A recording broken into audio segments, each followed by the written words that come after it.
Hello, and welcome to the Author Switch podcast. Imagine yourself holding your book in your hands, feeling proud and confident.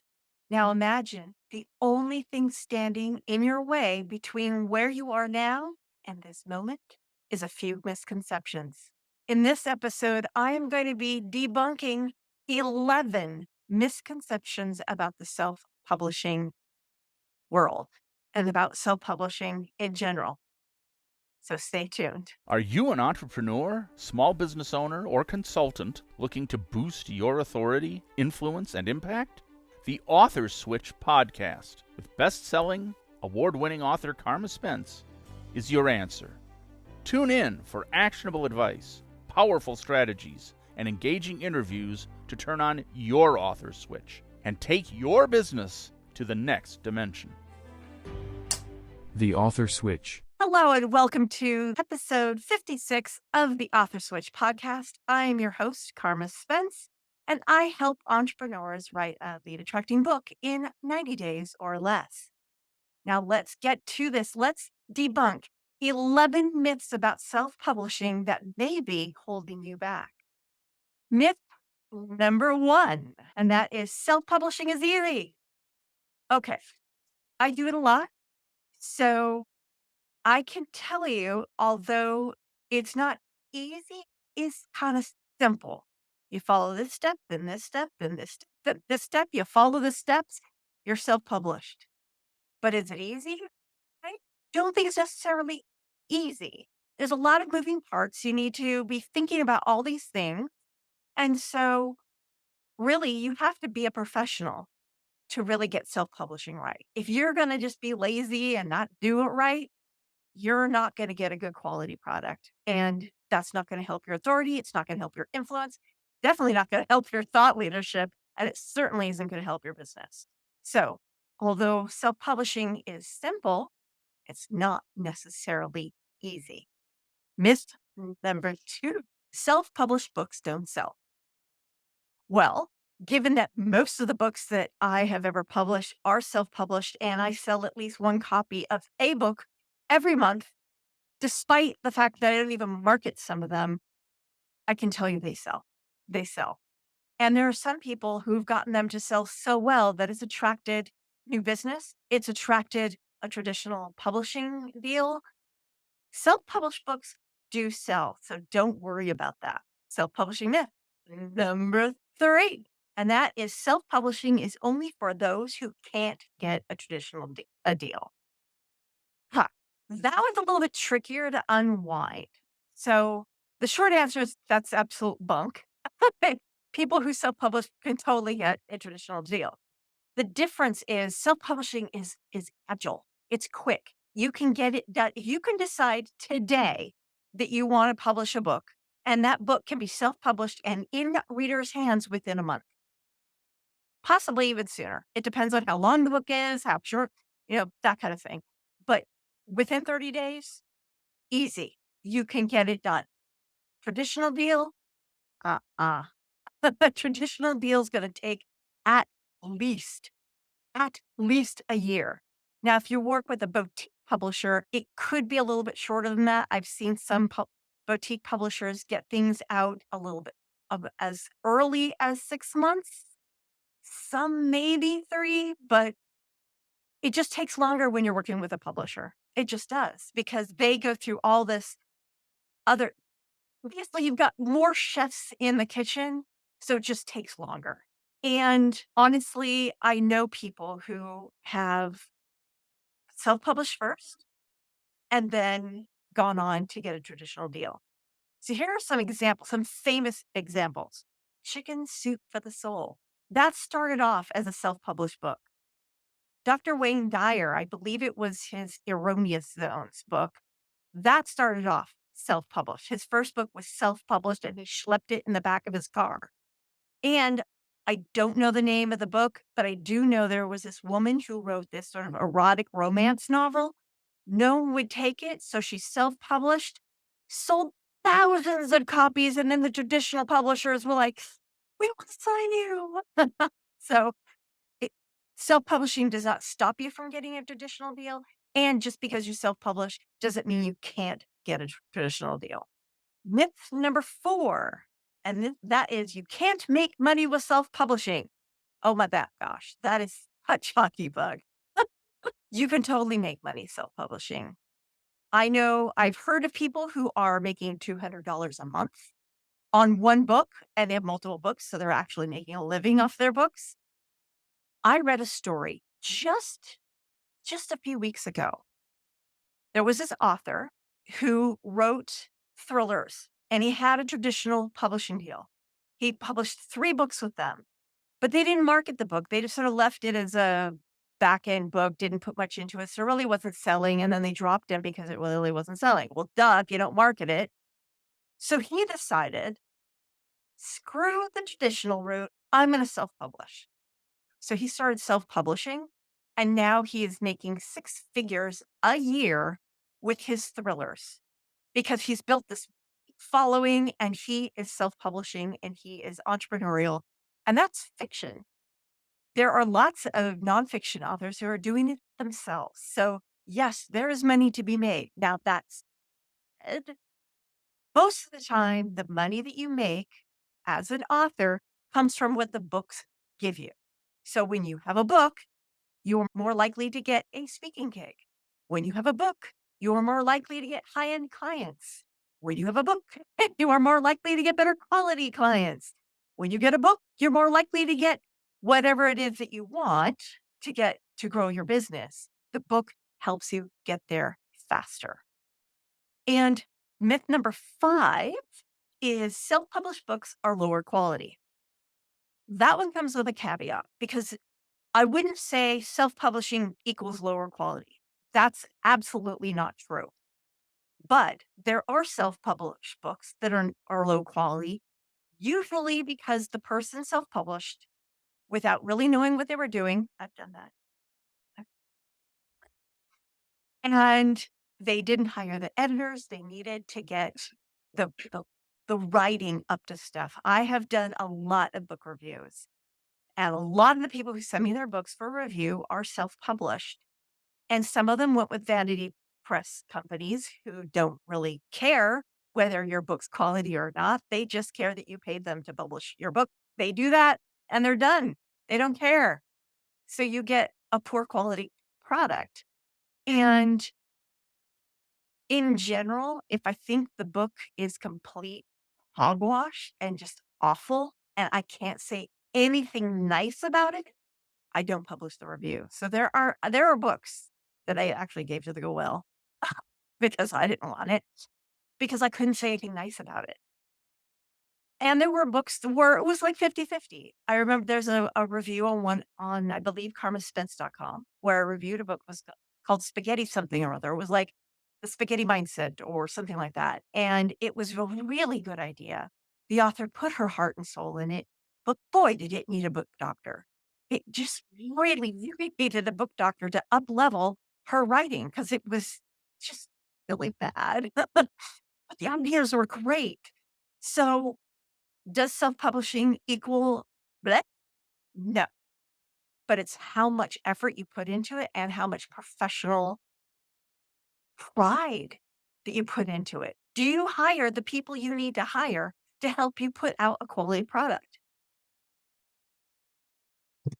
This this book right here, Public Speaking Superpowers. I hired 2 editors, a proofreader and an editor, and I hired an interior designer because this was all designed by someone else, not me. And I think it came out a much better product because I put the money in to make it a better quality product. Just saying. So that's the first 5 myths. I have 6 more. But before I do that, let's have a word from our sponsor. Have you ever felt overwhelmed with book ideas? Either you had too many and couldn't choose, or you struggled with coming up with just one in the first place. Trust me, you're not alone. It's a maze out there, but guess what? I've been through it, and I've got the map. Hi, my name is Carma Spence, and I've shared this map in my new book, It All Starts with an Idea, now available on Amazon. It's like GPS, but for book ideas. Whether you're a seasoned author or just starting out, this is the compass you've been seeking. Are you ready to embark on a game-changing journey? Let's do it together. Order your copy now on Amazon. Well, if you haven't ordered your copy of that book yet, please do so. It made it to #1 hot new releases in 3 categories, the top 10 in another category, and the top 20 in another, and the top 50 in a third. So it is a bestseller. It does good stuff. And I've been getting some good reviews on at least Facebook. I'm waiting for the reviews to hop onto Amazon. It's a good book. It will help you choose the right idea for your book. So there you go. Now, before the commercial, I shared with you 5 different myths that may be stopping you from self-publishing. They were self-publishing is easy. Self-published books don't sell. And self-publishing is only for those who can't get a traditional deal. And you can't make money with self-publishing. And self-published books are lower quality. Well, sometimes they are, but they don't have to be. So let's go over the next 6 self-publishing myths. Number 6 is self-published books don't get professional reviews. Hogwash. I've gotten professional reviews because honestly, most professional reviews are paid. I don't care whether your book was self-published or not self-published. Now, some do. There are some that will specify if it's not published by a certain level of publisher, they will not review it. But there are others that don't mind as long as you pay them. Just saying. I've gotten professional reviews of mine. I haven't always been happy with them, but you pay your money and you get an honest review. And that's what's more important because when you get a bad review for your book, then you can weigh it and understand what did I do wrong that I can fix in the next version. Just saying. Okay. Number 7. That is self-publishing is only for ebooks. Okay, I'm going to debunk that one. In imagery. This is a self-published book. I'm holding it in my hands. It's available in paperback and hardcover. It's available in your bookstore. If you can't find it in your bookstore, you can go up to the office or the little place where they'll order, and they can order it because it's available in Ingram. This is available in paperback, and you can order it at a bookstore. And on Amazon, you can also get it in hardcover. So, only ebooks? No, no.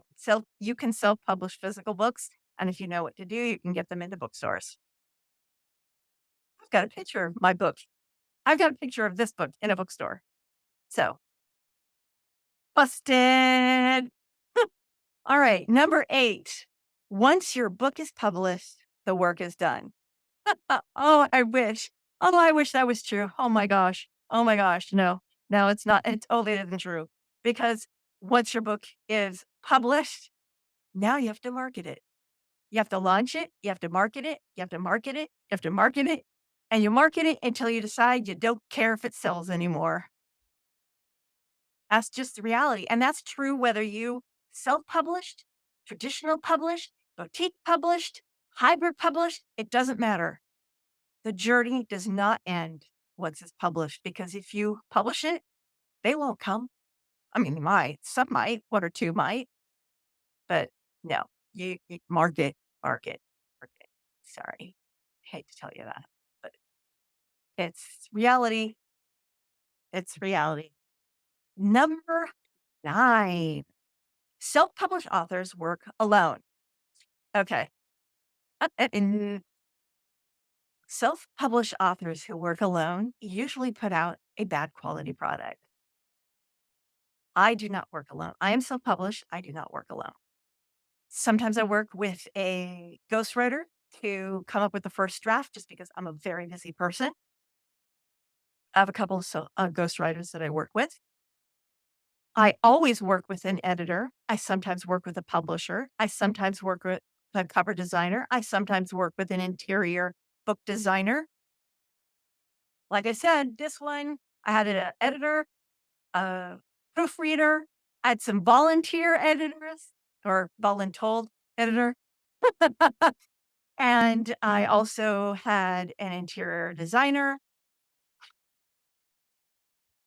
And with this one, I had a cover designer, I had a interior designer, I had an editor who also doubled as a proofreader. So if you work alone, that is a bad idea because now I'm an award-winning editor. So I know how to edit. I know how to write. I know how to edit. These are some of my best skill sets. However, I always hire an editor. Why?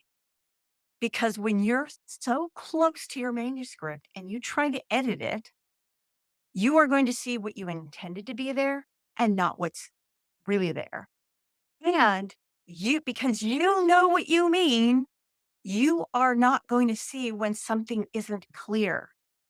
I often have my husband and sometimes even my editor tell me either they rewrite the sentence because they thought I meant something else, or they say this doesn't make any sense, or they'll say, "Do you want to add a definition for this? Because this sounds like jargon."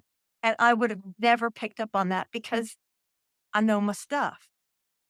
And the same is going to be true of you. So do not work alone if you're self publishing. Do not work alone. Hire an editor. And if you are struggling, if you don't even consider yourself a writer, you're not a good writer, hire a book coach or a ghostwriter to help you along.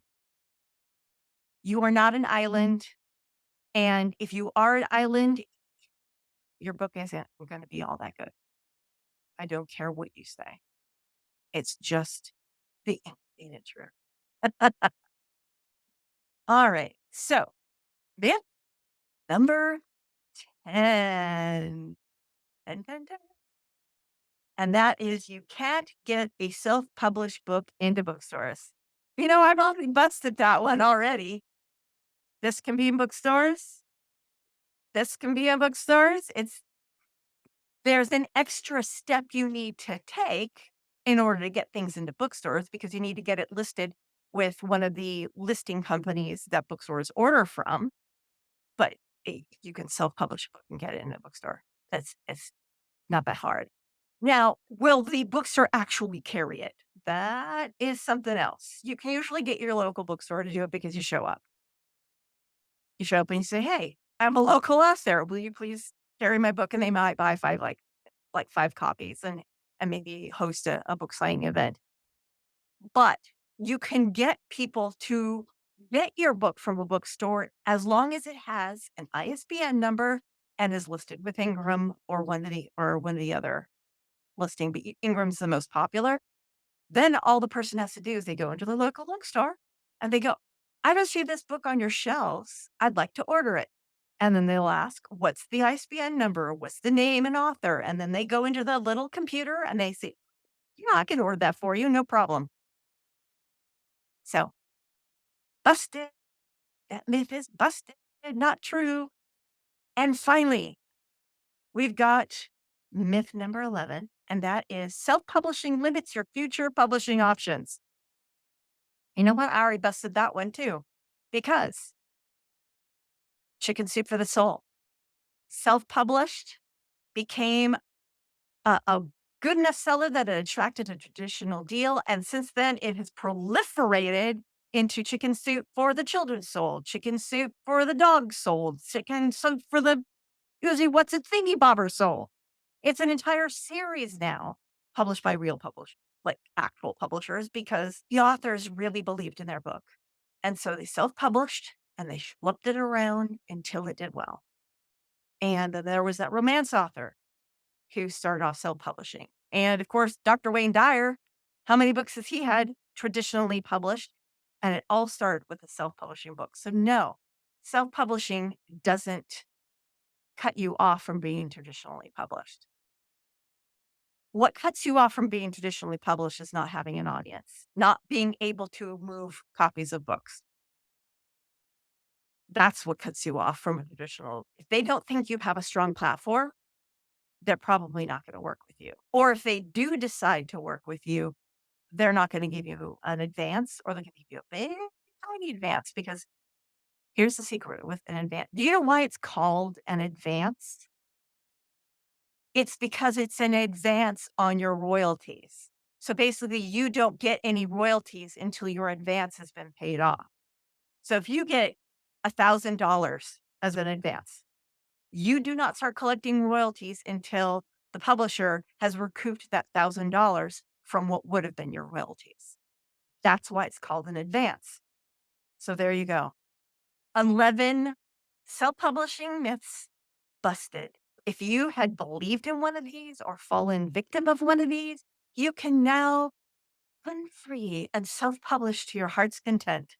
And if you would like help with that, you can schedule a curious conversation with Carma on Let's Have a Conversation about how I might be able to help you or point you in the right direction. You can schedule that at authorneering.com/schedule. That's author, AUTHOR, nearing, NEERING.com/schedule. And I will see you next week in the next episode of The Author Switch. This is Carma Spence, your host, saying ciao for now. If you've enjoyed this episode of the Author Switch podcast and would like to show your support, there are a few ways that you can do that.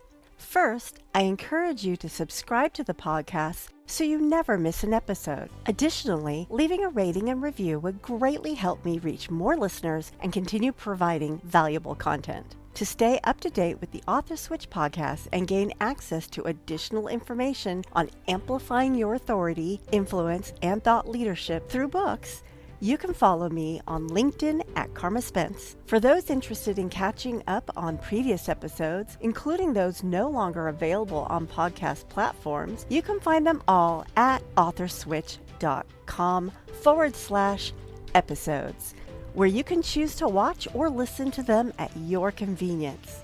Thank you so much for your support and for being a part of the Author Switch community.